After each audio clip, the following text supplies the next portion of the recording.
بسم اللہ الرحمن الرحیم ان اولیاؤہ الا المتقون صدق اللہ مولانا العظیم۔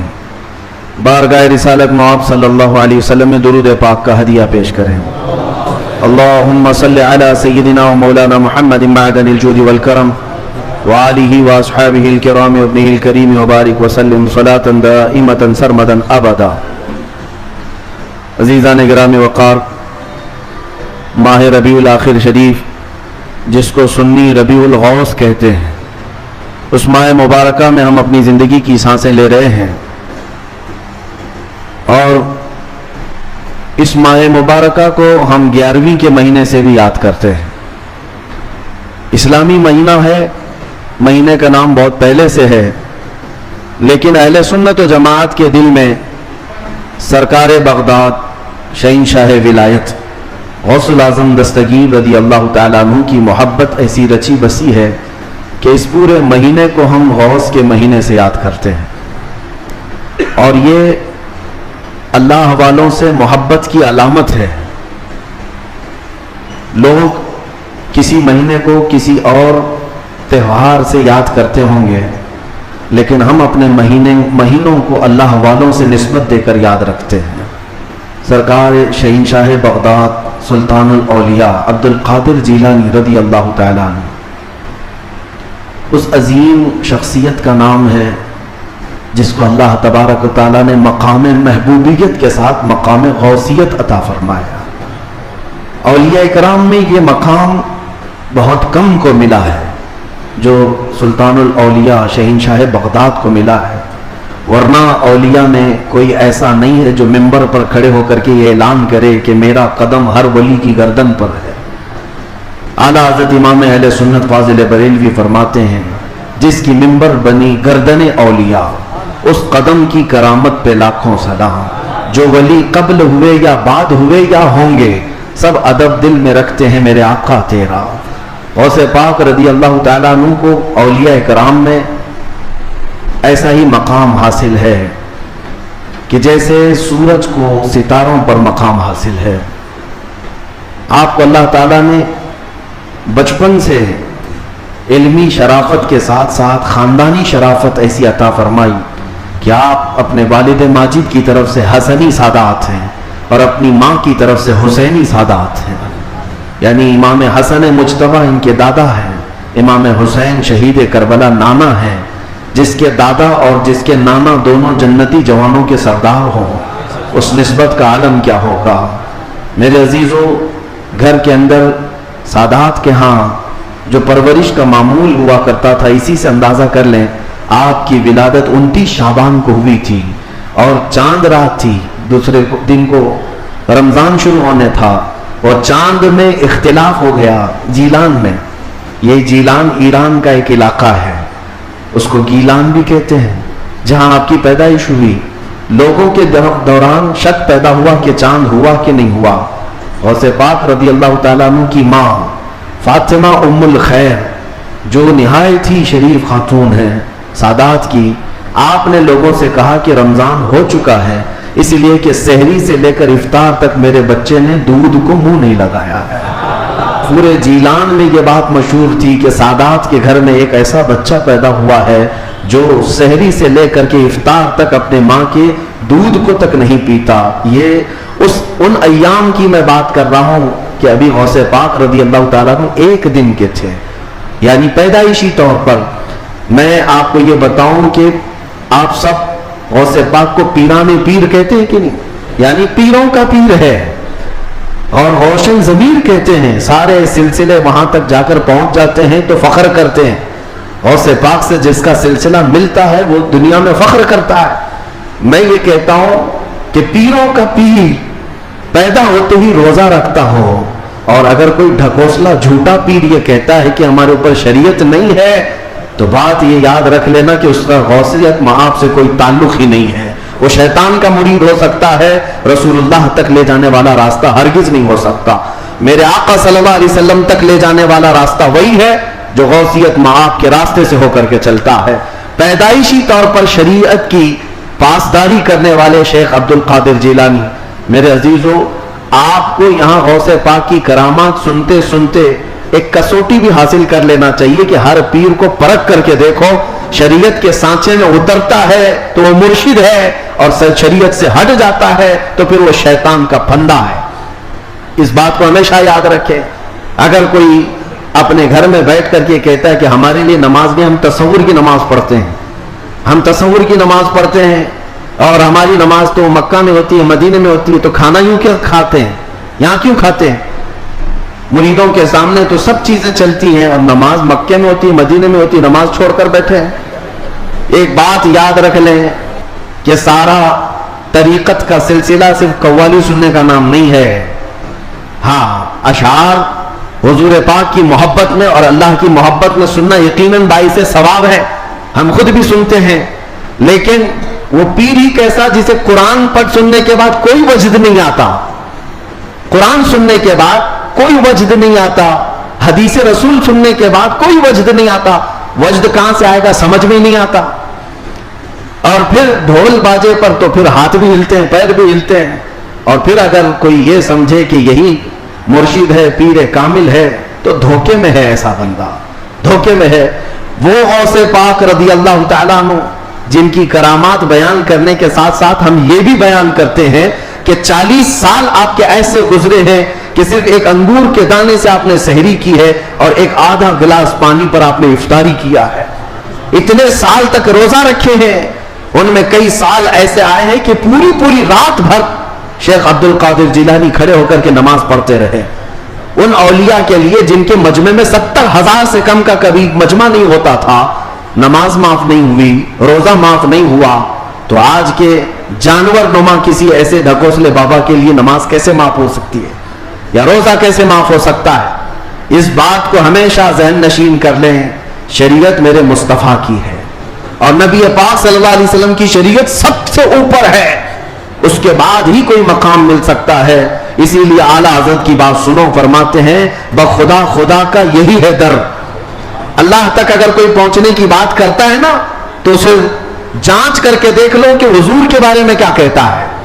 بخدا جس کا مطلب ہے قسم خدا کی، خدا کا یہی ہے در، یعنی رسول پاک کا جو دروازہ ہے یہی خدا کا دروازہ ہے۔ بخدا خدا کا یہی ہے در، نہیں اور کوئی مفر مقر۔ حضور کو چھوڑو گے تو نہ بھاگنے کی جگہ ہے نہ ٹھہرنے کی جگہ ہے، کہیں نہیں اور کوئی مفر مقر۔ اور پھر اعلیٰ حضرت فرماتے ہیں اگر کوئی خدا تک پہنچا بھی ہے تو سمجھ لو جو وہاں سے ہو یہی آ کے ہو، جو یہاں نہیں تو وہاں نہیں۔ اگر وہ رسول پاک صلی اللہ علیہ وسلم کی شریعت کبریٰ تک نہیں پہنچا تو پھر سمجھ لو کہ خدا تک پہنچ ہی نہیں سکتا۔ میرے عزیزو، غوث پاک رضی اللہ تعالیٰ عنہ کی پوری زندگی اگر میں آپ کو بتاؤں وہ عشق رسول کے سانچے میں ڈھلی ہوئی تھی۔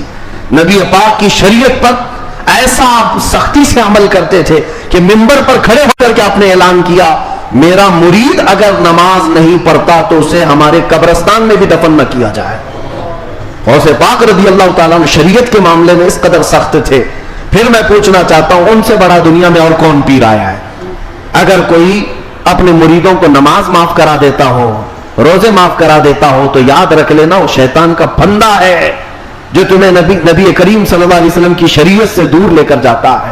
سب سے پہلی چیز ہے میرے مصطفیٰ کی شریعت۔ حضور پاک کے طریقے پر اگر کوئی چلا ہے تو اسے ولایت بھی ملتی ہے۔ اللہ کا ولی حضور کی شریعت پر گامزن ہو کر کے ہی چلتا ہے۔ کچھ مجذوب اولیاء ایسے ہیں جن کی عقل فنا ہو جاتی ہے تب ان کے اوپر سے شریعت کا قلم اٹھا لیا جاتا ہے، وہ مستثنا ہیں، وہ الگ ہیں۔ لیکن جتنے اولیاء آئے سب کا رسول پاک صلی اللہ علیہ وسلم کے دربار میں ایسا وسیلہ ہے، ان کی ایسی پہنچ ہے کہ اس کے بعد ہی انہیں ولایت کی منزل ملتی ہے۔ میں ایک بات بتاتا ہوں آپ کو، غوث پاک رضی اللہ تعالیٰ عنہ کے مقام کے متعلق محبوب الہی کا نام سنا ہوگا۔ دلی کے شہنشاہ، دو اولیاء کو محبوب کا نام دیا گیا ہے۔ محبوب، ایک غوث پاک کو محبوب سبحانی اور حضرت نظام الدین اولیاء کو محبوب الہی۔ محبوب اسے کہتے جس سے اللہ محبت کرتا ہو۔ سارے اللہ سے محبت کرتے ہیں اور کچھ وہ جن سے اللہ محبت کرتے ہیں وہ محبوب ہیں۔ محبوب الہی کا درجہ بڑا ہے، ان کے بڑے گہرے مرید ایسے فنا فی شیخ امیر خسرو، امیر خسرو کا جب بھی نام آتا ہے تو ایک پیر اور مرید کے درمیان کا گہرا تعلق بتایا جا سکتا ہے. لوگوں کو پڑھنا چاہیے, کس کو مرشد سمجھا جائے طریقت کے راستے میں اور کون پیر ہوتا ہے. امیر خسرو کو پڑھیں تو سمجھ میں آ جائے گی بات. امیر خسرو ایک بار پانی پت گئے ہوئے تھے. پانی پت میں اس وقت بو علی شاہ قلندر رحمت اللہ تعالی علیہ موجود تھے. یہ محبوب الہی کے ہم زمانہ ہیں, اسی زمانے کے. ان کی کرامات کا حال بھی بہت بڑا تھا. امیر خسرو ان کی محفل میں بیٹھے. جمعرات کو ایک بار ان کے یہاں محفل ہوتی تھی بو علی شاہ قلندر کیا. اور محفل میں ہوتا کیا تھا, جب ذکر کی محفل ہوتی اس کے بعد جتنے حاضرین ہوتے بو علی شاہ قلندر سب سے کہتے اپنی اپنی آنکھیں بند کر لو. لوگ اپنی اپنی آنکھیں بند کرتے, وہ سیدھے رسول اللہ کا دیدار کراتے تھے. نبی پاک صلی اللہ علیہ وسلم سامنے بیٹھے ہوئے ہوتے اور بو علی شاہ قلندر ان کے سامنے ہوا کرتے حضور کے. یہ ہر جمعرات کو بو علی شاہ قلندر کی محفل میں ہوتا تھا. امیر خسرو مرید تھے محبوب الہی کے اور گئے تھے بو علی شاہ قلندر کی محفل میں, اور جب دیدار کرائے تو امیر خسرو بھی خوش ہوئے کہ رسول پاک صلی اللہ علیہ وسلم کا دیدار ہوا مجلس میں. لیکن بات اتنی ہوئی, آنکھیں کھولنے کے بعد بو علی شاہ قلندر امیر خسرو کو یوں کہتے ہیں, خسرو میں تو رسول اللہ کی مجلس میں تجھے لے گیا, تیرا پیر تو وہاں کہیں نظر نہیں آیا, تیرا پیر وہاں پر نظر تو نہیں آیا. امیر خسرو کو یہ بات لگ گئی.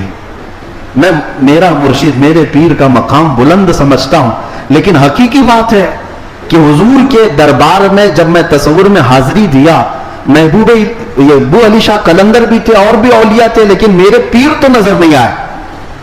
وہ غمگین حالت میں اپنے پیر کے پاس آئے, اپنے مرشد کے پاس. محبوب الہی سے کہتے ہیں آج میں محفل میں گیا اور انہوں نے فارسی ایک کلام لکھایا ہے, شب جائے کہ من مودم, بہت مشہور کلام ہے امیر خسرو کا.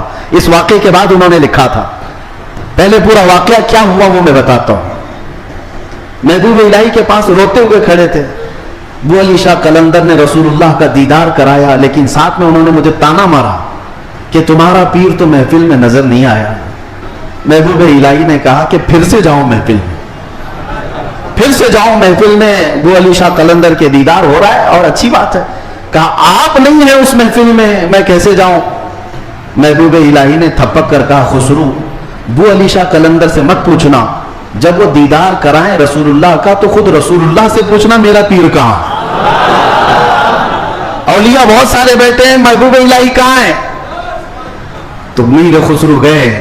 اب کی بار جو محفل سجی اور جب آنکھ بند کرنے کا حکم ہوا, امیر خسرو نے آنکھ بند کی, دیدار ہوا میرے مصطفیٰ کا. اولیاء کرام کی مجلس تھی. خسرو کہتے ہیں میں آگے بڑھا, نبی کونین صلی اللہ تعالی علیہ وسلم کے دربار میں دست بستہ عرض کیا یا رسول اللہ اولیاء کی محفل ہے, یہاں پر میرے مرشد نظام الدین اولیاء نظر نہیں آتے. نبی پاک نے فرمایا ایک منزل اوپر چڑھ جا, ایک منزل اوپر چڑھ جا. امیر خسرو کہتے ہیں میں ایک منزل اوپر گیا تو دیکھا ایک بہت بڑا دالان ہے, صحن ہے, وہاں بھی رسول اللہ جلوہ فرما ہے, مسند نشی ہے, وہاں دیگر اولیاء کرام ہیں اور دیگر اولیاء, لیکن وہاں بھی میرے مرشد نظر نہیں آئے. میں پھر پوچھا میرے مصطفیٰ سے آقا یہاں پر بھی نہیں ہے. حضور نے فرمایا ایک اور منزل چڑھ جا. خسرو کہتے ہیں میں تیسری منزل پر آیا, وہاں بھی حضور بیٹھے تھے, لیکن اولیاء کی محفل میں میرے پیر نظر نہیں آئے. پھر پوچھا, حضور نے ایک اور منزل چڑھائی, یہاں تک کہ 7 منزلیں چڑھ لی. امیر خسرو کہتے ہیں اب اوپر جیسے جیسے جاتا تھا مجمع کم ہوتا جاتا تھا, تھوڑے تھوڑے سے رہ جاتے تھے. 6ٹھی منزل پر آیا, جب بھی میں اپنے مرشد کو نہیں پایا پریشان ہو کر پوچھا تو کہا ایک اور منزل چڑھ جا. اوپر گیا تو وہاں مصطفیٰ کریم صلی اللہ علیہ وسلم مسند نشین ہے. مسند نشین ہے, بس 3 لوگ بیٹھے ہوئے ہیں, دائیں ایک بزرگ ہے, بائیں ایک بزرگ ہیں, اور بالکل سامنے محبوب الہی بیٹھے ہوئے ہیں. امیر خسرو کہتے جیسے ہی مجھے اپنے پیر کا چہرہ نظر آیا میں نے آنکھیں کھول دی, رقص کنا ہو گئے. جو فنا فی شیخ تھے پھر انہوں نے کلام لکھا شب جائے کہ من بودم, وہ رات کیسی تھی جس میں میں تھا اور خود رسول اللہ مجلس کے میر تھے, مجلس کے شمع میرے مصطفیٰ تھے.